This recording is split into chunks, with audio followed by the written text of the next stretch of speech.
I took a tour on a bus, which you'll see later. You can see the location there of where the tour bus was, and I would highly recommend it. I had a wonderful guide on the bus, very informative. But I did some walking around myself and took some pictures. And right next to where the bus tour is, there's the two cemeteries, the military one and the civilian one that you can walk to.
Spring Day. Great. Welcome to Gettysburg National Military Park.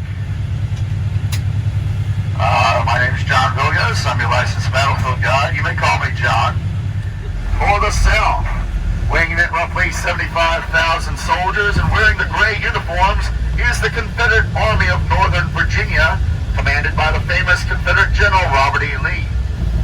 Now, Lee took command of this Confederate Army a little more than a year before the Battle of Gettysburg, and since then, he has fought this Northern Army 5 times, and he's beaten them 4 times.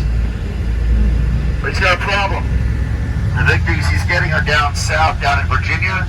They are not winning him the war. They're just costing him a lot of soldiers that he can't replace as easily as the North can. The population of the North is 3.5 times larger than the free population of the South. The South is not arming enslaved persons, and it's only a matter of time before the North starts to wear down the South to where the South starts to run out of soldiers to fight with. So Lee needs to do something very bold to put an end to the war as soon as he can. And 3,000 soldiers, and wearing the blue uniforms is the Union Army of the Potomac, commanded by General George Meade. General Meade took command of this Union Army just 3 days before the battle. The previous commander resigned right in the middle of the invasion of Pennsylvania, so General Meade is not going to have a lot of time to get a handle on the situation. Coming up to here at the light, the situation is reversed. It's the Confederates collapsing the Union battle line, and Northern regiments are going to be rushed over to this road that we're about to cross to stop those Confederates, who by now have taken cover in a railroad cut. Union soldiers along the road, they're going to charge that railroad cut, and most of the Confederates were able to get out.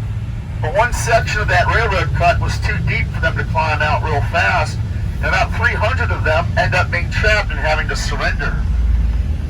Today, the park has a little bridge that goes over the railroad cut. As we go over this little bridge, I want you to look down into that railroad cut, and you'll see where those Confederate soldiers were trapped. I want you to keep in mind that that cut would have been deeper at the time of the battle, because even though the right-of-way for the railroad had been constructed, the tracks had not been laid yet. And the railroad President Lincoln came into town on 4.5 months later, that came in from the east, and it stopped at Gettysburg. And this westward extension that we just crossed over, that was still unfinished in 1863. Forward position, the end of his line is going to be at the massive rock formation you see at the bottom of the hill. That's called the Devil's Den. It actually had its name before the battle. I don't know about you, I think I'd rather be up here than down there. Yeah. We have no evidence that General Sickles ever came up here, though. We probably should have, because most people don't realize what a formidable hill this is until they're standing on it. want to introduce you to the guy standing on the rock behind me. This is the